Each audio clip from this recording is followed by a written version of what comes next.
신약성경 346페이지 디모데후서 3장 16절과 17절 말씀을 제가 읽겠습니다. 모든 성경은 하나님의 감동으로 된 것으로 교훈과 책망과 바르게 함과 의로 교육하기에 유익하니 이는 하나님의 사람으로 온전케 하며 모든 선한 일을 행하기에 온전케 하려 함이니라.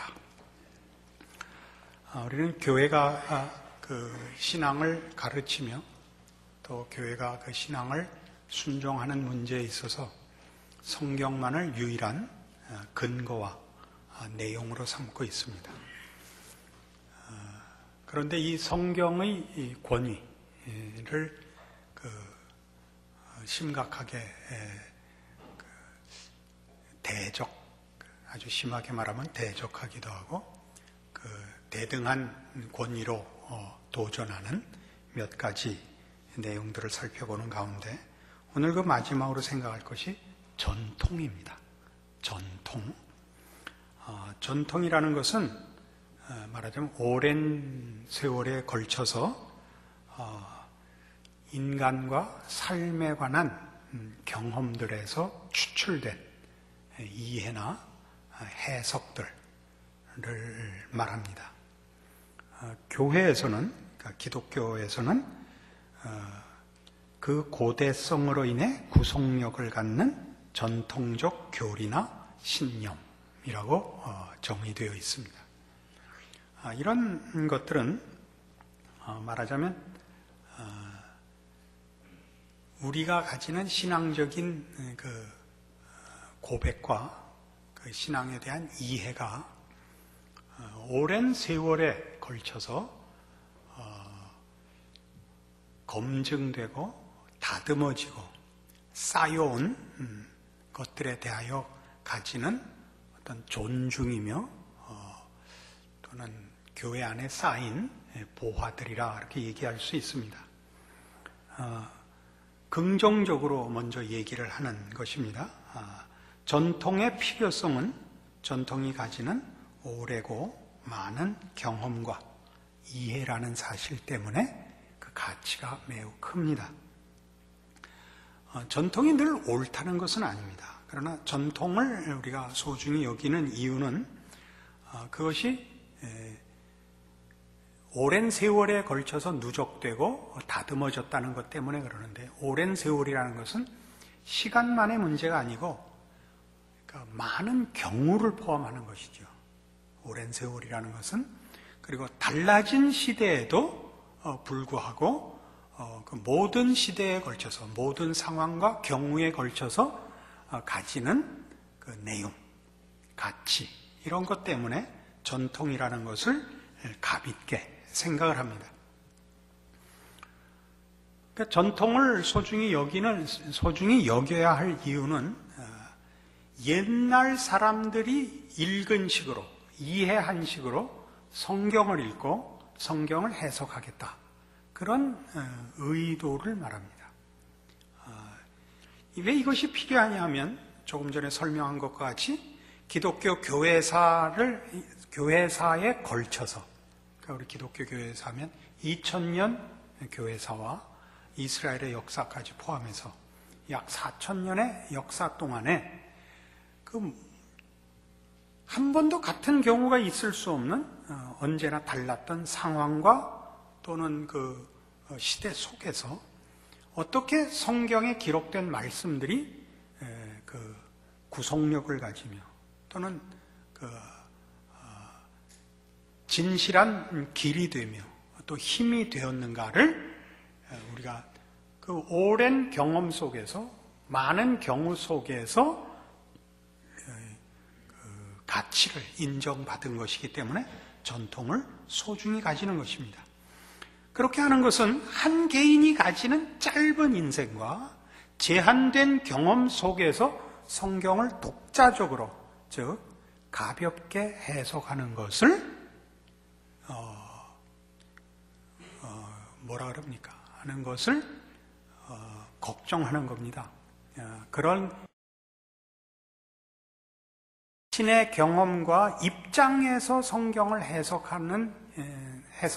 실패할 가능성이 많다는 것을 인정하는 조심성이며 진지함을 가르치는 것입니다.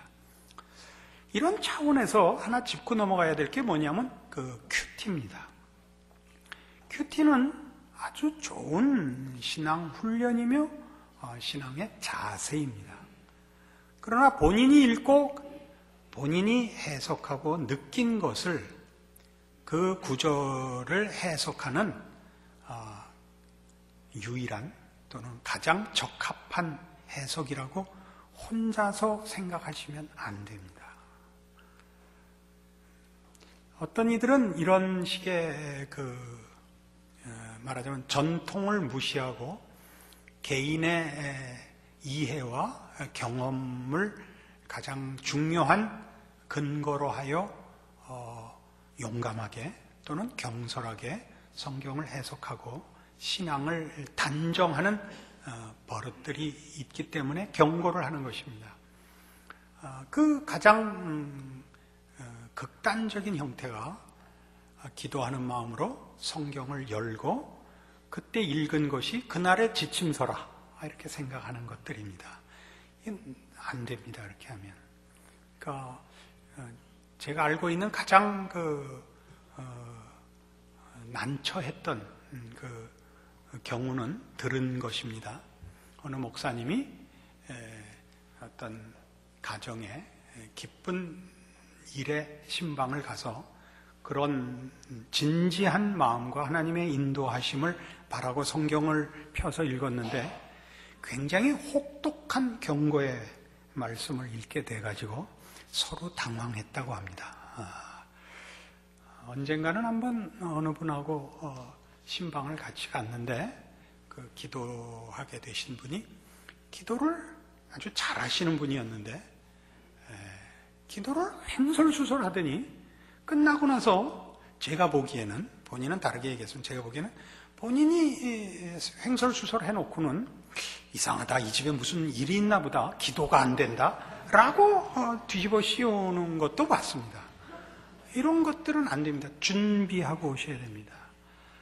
이 부분은 좀 여러분이 아실 만한 분인데 유명한 요즘 유명한 부흥사 한 분이 목사가 설교를 할 때 설교 내용을 적어 나오는 건 이해가 되지만 왜 장로가 공기도를 하러 나와서 기도문을 적어 갖고 나와서 읽는가? 자기는 이해할 수 없다 라고 얘기했는데 그거야말로 잘못 생각하는 겁니다. 써 갖고 나오는 것이 훨씬 진지하고 준비하는 것입니다. 그때 이렇게 말하자면 성령의 인도하심에 맡긴다라는 그 핑계가 있지만 우리가 해보면 성령의 인도하심은 대단히 깊고 또 주의를 요하는 것입니다. 성령의 인도하심이 1차적으로 우리에게 요구하는 것은 준비하라는 것입니다. 준비하고 다른 사람의 기도를 참고하라는 것입니다. 그냥 올라와서 눈 감고 그때 생각나는 대로 했다가는 큰일 나는 경우가 굉장히 많습니다. 어느 분이라고 얘기는 안 하겠지만 아주 많은 분들이 당황하시곤 하는데 저는 써갖고 나오는 거 매우 겸손하고 진실한 자세라고 생각하는 사람입니다. 그래서 콰이어 타임을 소위 큐티를 본인이 읽고서 감동하고 남에게도 그 감동을 나누고 그래서 그 성경 구절을 갖다가 이렇게 해석하는 걸 보면 거의 대부분 틀립니다. 그 본문 해석으로는 기독교 전체 사상하고는 늘 맞죠. 말하자면 서로 사랑하자, 열심히 기도하자, 성령님의 인도하심을 바라자. 그거는 안 벗어나니까 틀릴 리는 없습니다. 신앙 전체로는. 그러나 그 성경 구절은 그렇게 해석해서는 안 되는 것들을 자기 마음대로 해석하기 때문에 늘 조심해야 됩니다. 설교의 필요성은 그래서 여러분들이 성경을 읽을 때 그 구절을 설교를 들은 적이 있는 것이 언제나 여러분에게 유익합니다. 그거 듣지 않고 모르는 구절을 혼자 해석하는 것은 조심해야 됩니다. 그래서 성경을 해석하고 이해하는 일은 개인적인 능력과 개인적인 노력으로 다 되지 않습니다. 도움을 받아야 됩니다. 경은 사사로이 풀 것이 아니라, 억지로 풀 것이 아니라 성경이 경고하고 있습니다. 그래서 우리 한 개인이 가지는 경험과 이해보다 교회 공동체가 가지는 경험과 이해가 앞설 수밖에 없다는 걸 인정해야 되고, 또 그런 내용에 대하여 전문적으로 공부한 사람이 아무래도 더 낫다고 인정해야 되고, 그것이 기독교 역사에 누적된 전통으로 내려온, 전통이란 건 여기서 신앙에 대한 이해요, 성경에 대한 해석입니다. 거기에 우리가 더 많은 점수를 주는 것이 올바른 자세입니다. 그러나 그렇다고 해서 전통이 성경과 대등하거나 성경을 대신할 수는 없습니다. 전통은 어디까지나 성경을 해석하고 성경의 내용에 대한 경험을 이해하는 것입니다. 경험과 해석의 문제이지 그것 자체가 성경은 아닙니다. 이런 권위를 따지면 기독교 신앙의 최고의 권위는 예수 그리스도입니다. 성경도 예수 그리스도보다는 아래 있는 법입니다. 성경의 말씀은 전부 예수 그리스도를 설명한 책이기 때문에 예수 그리스도가 최고의 권위고 최고의 초석입니다. 그 예수 그리스도를 설명하고 증거한 것이 성경이요, 그 전통은 그 증거와 설명을 이해하고 해석한 우리의 경험들의 누적입니다. 이런 것들이 우리들로 하여금 성경을 더 소중히 여기고 성경을 이해하고 해석하는 문제에 있어서 더 긴 세월과 더 많은 사람의 견해와 더 전문적인 공부에 우리가 도움을 받아야 한다라는 자세를 견지해야 되는 이유입니다. 그런데 이렇게 얘기를 여기까지 이렇게 진행해 오면 여러분들 생각에, 아니 그럼 뭐 전통이 전통보다 성경이 앞서고 성경이 더 우월하고 유일한 신앙의 근거요, 기준이요, 원전이죠, 토대지요. 무슨 거기에 싸움이 있겠는가 싶지만, 이제부터 제가 이 전통이 얼마나 우리에게 큰 힘을 가지고 있는가를 몇 가지 예를 들어 나가면 우리도 놀랄 일이 있습니다. 그 대표적인 것이 술, 담배입니다.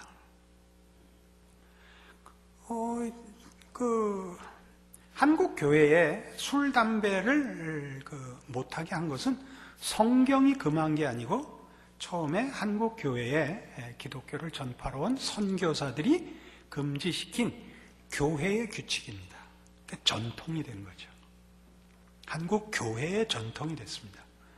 그것은 선교사들이 한국에 들어와 보니까 너무 일찍 술, 담배를 하는 걸 봐서 그들의 잣대로 만든 겁니다, 사실은. 잘못한 것은 아닙니다만 그렇게 우리에게 꼭 적합한 것은 아니었을 수도 있습니다.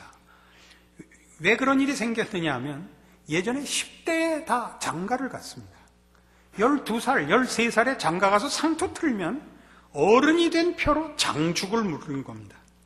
장죽을 물고, 또 우리나라에서 막걸리는 글쎄 저는 사실은 그 주도에는 별로 조예가 깊진 않습니다만 요즘 한국 사람들이 제일 즐기는 소주보다는 굉장히 알코올 농도가 낮은 것으로 알고 있습니다. 배고플 때 그저 지금으로 보면 배지밀이나 우유 같은 역할을 한 것으로 알고 있습니다. 그거 한 사발 먹어야 김 매던 거 계속 할 수 있고 길 가던 거 한 사발 먹고 또 배 채워서 걸어갔던 것으로 이해하고 있습니다. 선교사들이 와 보니까 저들이 볼 때 너무 턱도 없다고 생각해서 한국 교회에 이걸 교회 규칙으로 삼았습니다. 그런데 이게 이제는 중요한 신앙의 잣대가 되고 말았습니다. 그래서 술, 담배 문제는 한국교회는 큰 시험거리가 됐습니다. 왜냐하면 이것이 목숨을 건 신앙의 기준이 됐기 때문입니다. 그래서 해마다 정초가 되면 금년에는 꼭 술을 끊는다, 금년에는 꼭 담배를 끊는다, 이렇게 정하시는 분들이 의외로 많고, 그걸 실패하면 나는 아닌 게 비요까지 가는데 아주 죽겠습니다. 그건 전혀 상관없습니다. 천국에도 담배 피는 자리는 있는 것으로 저는 알고 있습니다. 술도 당연히 있을 것입니다. 왜냐? 예수님께서 첫 번째 기적을 가나 혼인잔치에서 물로 포도주를 만드셨습니다. 안주는 뭘로 했는지는 기록이 없습니다. 제가 자꾸 빈정거리듯이 하는 것은 이게 여러분들한테 빈정거리는 게 여러분들이 너무 무겁게 얘기를 하지 않으려고 그러는 겁니다. 여러분 자꾸 풀어놓으려고 그러는 것입니다. 사도행전 15장을 찾아가 보십시다.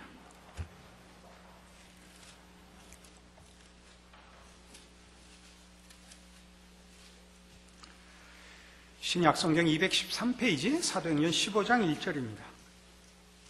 어떤 사람들이 유대로부터 내려와서 형제들을 가르치되 너희가 모세의 법대로 할례를 받지 아니하면 능히 구원을 얻지 못하리라 하니 바울과 바나바와 저희 사이에 적지 아니한 다툼과 변론이 일어난지라. 형제들이 이 문제에 대하여 바울과 바나바와 및 그 중에 몇 사람을 예루살렘에 있는 사도와 장로들에게 보내기로 작정하니라. 저희가 교회의 전성을 받고 베니게와 사마리아로 다녀가며 이방인들의 죽게 돌아온 일을 말하여 형제들을 다 크게 기쁘게 하더라. 예루살렘에 이르러 교회와 사도와 장로들의 영접을 받고 하나님이 자기들과 함께 계셔 행하신 모든 일을 말하며 바리새파 중에 믿는 어떤 사람들이 일어나 말하되 이방인에게 할례 주고 모세 율법을 지키라 명하는 것이 마땅하다 아니라. 사도와 장로들이 이 일을 의논하러 모여 많은 변론이 있은 후에 베드로가 일어나 말하되 형제들아 너희도 알거니와 하나님이 이방인들로 내 입에서 복음의 말씀을 들어 믿게 하시려고 오래전부터 너희 가운데서 나를 택하시고 또 마음을 아시는 하나님이 우리에게와 같이 저희에게도 성령을 주어 증거하시고 믿음으로 저희 마음을 깨끗이 하사 저희나 우리나 분간치 아니하셨느니라. 그런데 지금 너희가 어찌하여 하나님을 시험하여 우리 조상과 우리도 능히 매지 못하던 멍에를 제자들의 목에 두려 하느냐. 우리가 저희와 동일하게 주 예수의 은혜로 구원받는 줄을 믿노라 하니라. 온 무리가 가만히 있어 바나바와 바울이 하나님이 자기들로 말미암아 이방인 중에서 행하신 표적과 기사 구하는 것을 듣더니 말을 마침에 야고보가 대답하여 가로되 형제들아 내 말을 들으라. 하나님이 처음으로 이방인 중에서 자기 이름을 위할 백성을 취하시려고 저희를 권고하신 것을 시므온이 고하였으니 선지자들의 말씀이 이와 합하도다. 기록된 바 이후에 내가 돌아와서 다윗의 무너진 장막을 다시 지으며 또 그 퇴락한 것을 다시 지어 일으키리니 이는 그 남은 사람들과 내 이름으로 일컬음을 받는 모든 이방인들로 주를 찾게 하려 함이라 하셨으니 즉 예로부터 이것을 알게 하시는 주의 말씀이라 함과 같으니라. 그러므로 내 의견에는 이방인 중에서 하나님께로 돌아오는 자들을 괴롭게 말고 다만 우상의 더러운 것과 음행과 목매어 죽인 것과 피를 멀리하라고 편지하는 것이 가니 이는 예로부터 각성에서 모세를 전하는 자가 있어 안식일마다 회당에서 그 글을 읽음이니라 하더라. 이 예루살렘 공회입니다. 이유가 뭐 때문에 공회로 모였다고요? 율법을 지키라, 할례를 받아라 하는 것 때문에 이 공회가 열렸다고요. 예수 믿어 하나님의 백성이 됐는데 구원을 받았는데도 구원을 받은 자에게 다시 할례를 받으라, 율법을 지키라. 그래서 이 문제로 싸움이 일어났고 베드로가 뭐라고 증언했다고요? 이방인들에게 어디였죠? 고넬료 집안에 복음을 전할 때 할례 받기 전에 율법 갖기 전에 저들이 예수 그리스도로 말미암아 동일한 구원을 받는 걸 베드로가 받고 지금 그 고백을 하는 것입니다. 할례로 구원받지 않는다, 율법으로 구원받지 않는다. 그 야고보가 나중에 일어나서 저들을 괴롭게 하지 말자, 베드로의 증언같이 우리 조상들도 매지 못하던 멍에 아니냐, 그 얘기입니다. 그러나 한국교회는 이것이 큰 시험거리가 돼요. 아주 신앙 문제에서 맨 처음 해야 되는 것이 술 끊고 담배 끊고가 됐습니다. 이걸 제가 주일날 하지 않는 이유를 알겠죠, 이 설교를. 이걸 나쁘게 쓰면 안 됩니다. 그러나 그건 사실 분명합니다. 미국의 어느 교단인지 제가 지금 정확히 모르는데 장로교단 중에 한 교단은 그래서 이걸 금하지 않습니다. 이유는 정확하게 그겁니다. 교회가 성경보다 앞설 수 없다. 맞죠? 성경에는 술, 담배 하지 말라는 얘기가 없습니다. 그러나 술 많이 먹고 개판 치지는 말라는 있습니다.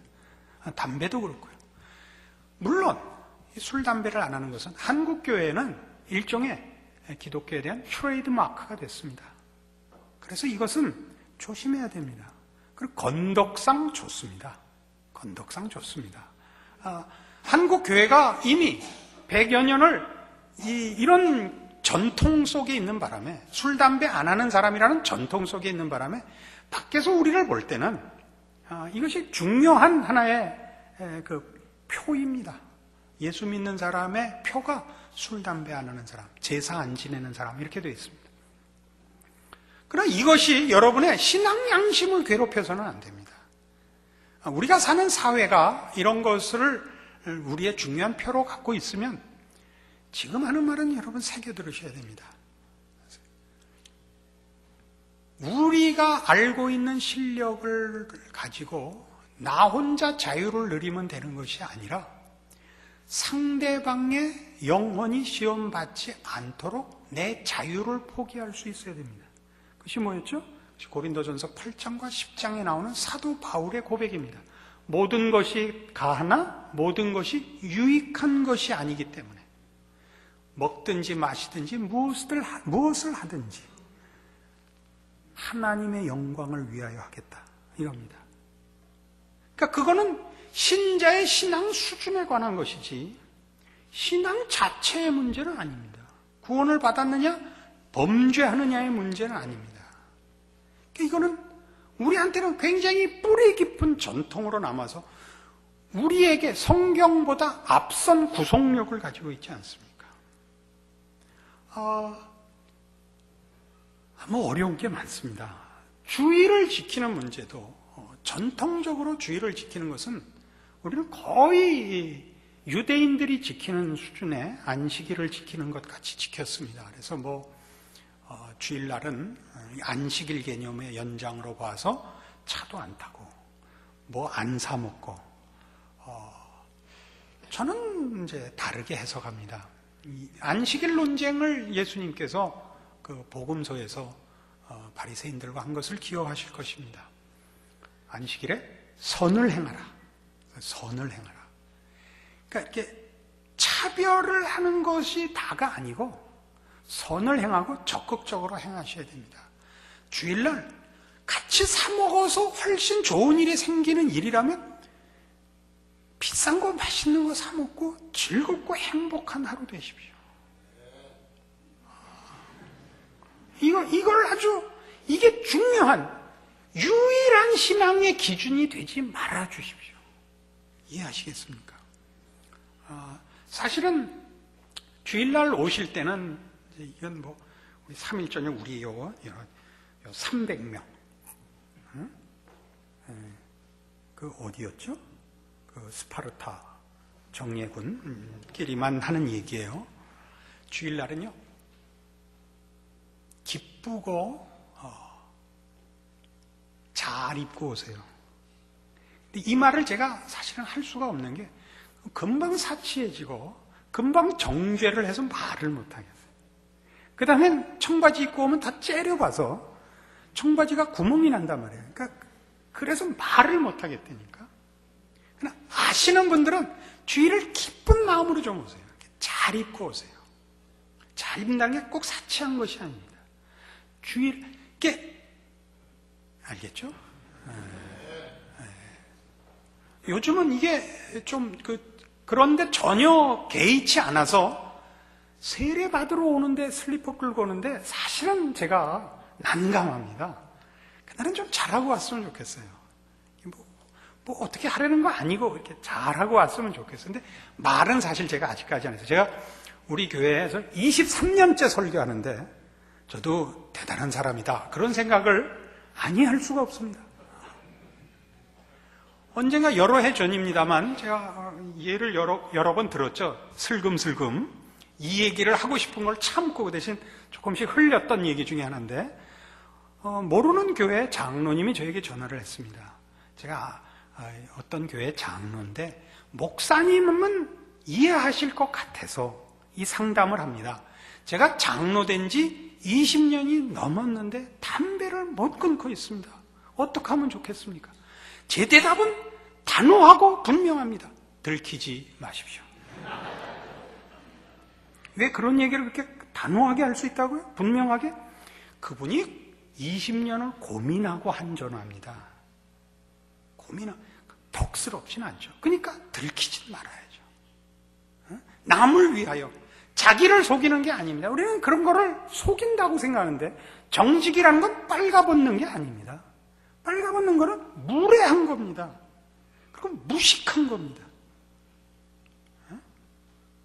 예의를 갖추듯이 상대방의 영혼을 위해 내 권리를 사양하는 것입니다. 영원히 사양하면 더 멋있겠습니다만 잠시 사양하는 것도 대단한 겁니다.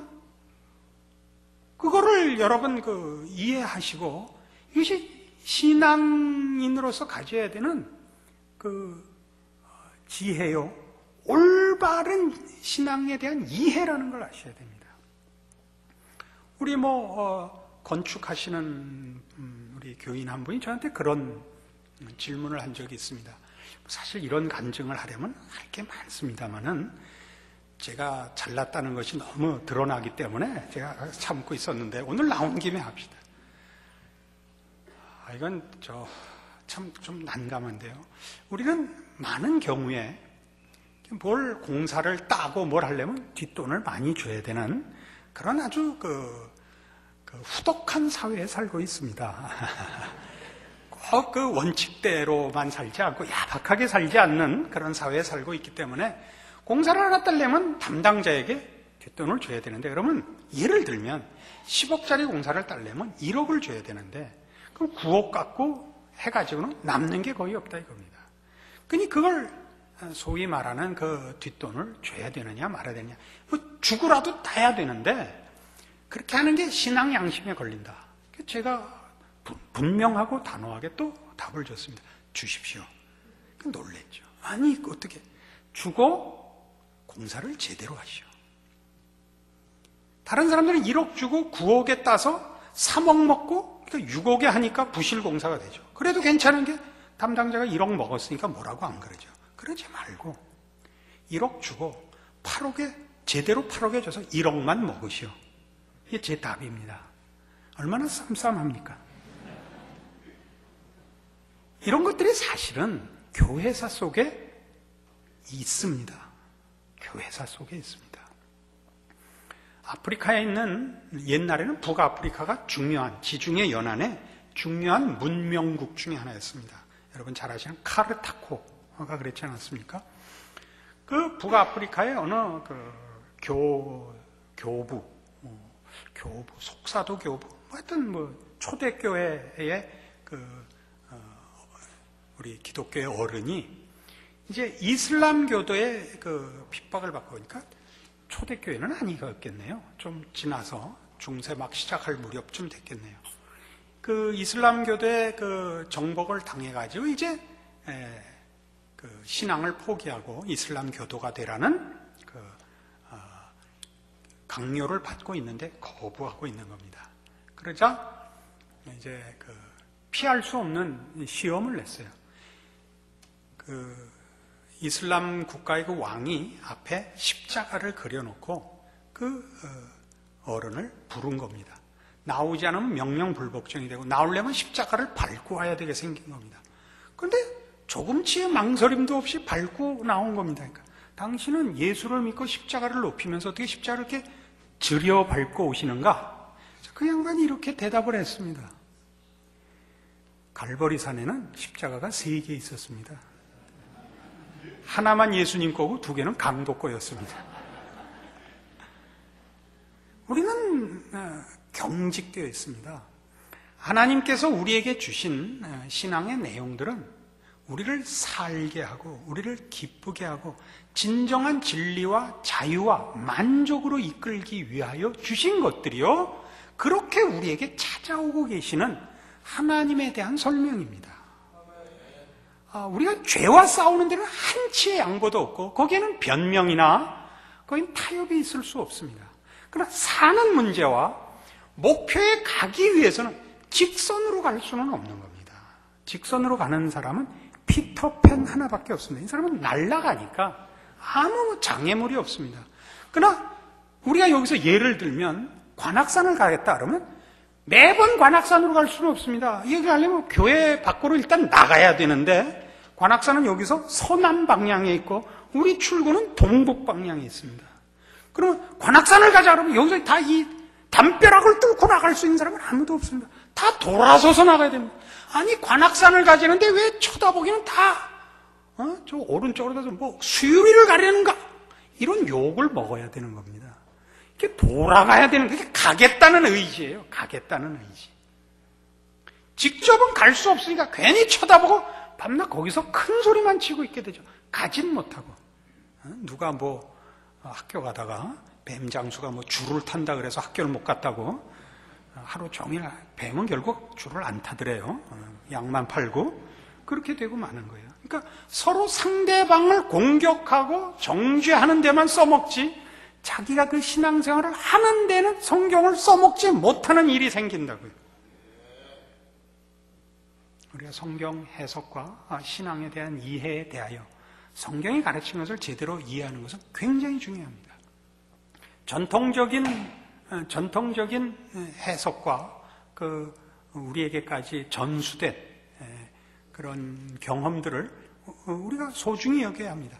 그러나 우리는 계속 그 성경의 진정한 의미를 밝혀가고 우리의 삶에 적용하는 문제로 씨름해야 되고, 그때 언제나 싸우는 것은 전통을 놓고 싸우는 것이 아니라 성경을 놓고 씨름을 하는 것입니다.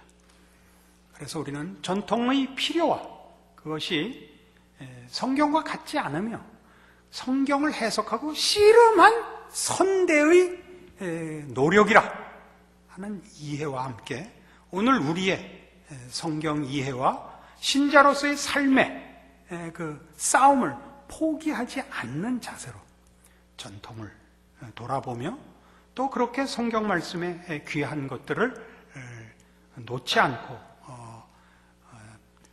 씨름하여 실천하려는 남다른 신자의 참다운 지극정성과 노력과 갈등과 고민과 싸움이 있어야 할 줄로 믿습니다. 고린도전서 8장에 가서 아까 제가 인용했던 말씀을 한번 확인하고 이 말씀 마칩시다. 272페이지 고린도전서 8장 1절입니다.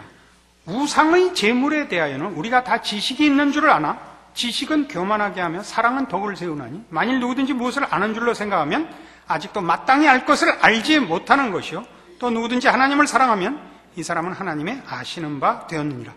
제가 이렇게 바꿔 읽죠. 주초 문제에 대하여는 우리가 다 지식이 있는 줄을 아나 지식은 교만하게 하며 사랑은 덕을 세우나니. 어떻게 하라고요? 13절. 그러므로 만일 주초 문제가 내 형제로 실족해 하면 나는 영원히 주초 문제를 꼽을 쳐서 내 형제를 실족치 않게 하리라. 그놈은 물론 좋습니다. 그러나 그것은 신앙 자체를 판단할 근거로는 설 수 없는 기준들입니다. 이런 것들이 얼마나 우리에게 많이 있는가를 생각하시라고 오늘 술, 담배 문제로 예를 들었습니다. 훨씬 많은 것들이 있습니다. 성수주일도 그럴 수 있고 새벽기도도 그럴 수 있습니다. 철야도 그렇고 봉사도 그럴 수 있습니다. 그럼 모든 것들은 잘하는 것입니다마는 그것이 자신을 유익하게 하고 남을 유익하게 하지 못하고 자신과 남을 정죄하는 데 사용되거든 내가 뭔가 잘못된 모양이다 라고 생각하셔야 되는 것이 오늘의 가르침이며 성경에 대한 우리의 바른 자세일 것입니다. 기도하십시다. 하나님 아버지 은혜를 감사합니다. 하나님께서 우리를 사랑하시고 우리를 위하여 우리를 찾아오신 사실을 믿사옵고 성경의 말씀이 우리의 양식이요 우리의 자유요 우리의 무기요 자랑임을 인정합니다. 우리가 살면서 주의 말씀이 우리를 얽어매는 것이 아니라 죄에서 우리를 꺼내며 신령함으로 세우는 줄 믿고 이제 말씀을 상고하며 그대로 실천하기로 작정하며 죄와 타협하는 일에 성경의 경고를 받들며 경건을 연습하는 일에 성경의 권면을 우리 마음판에 새기고 우리의 평생에 걸쳐 실천하기로 약속합니다. 이런 신실한 신자의 삶을 살아 말씀의 귀한 것들을 누리는 우리의 신자된 인생 되게 하여 주시옵소서. 예수님 이름으로 기도합니다.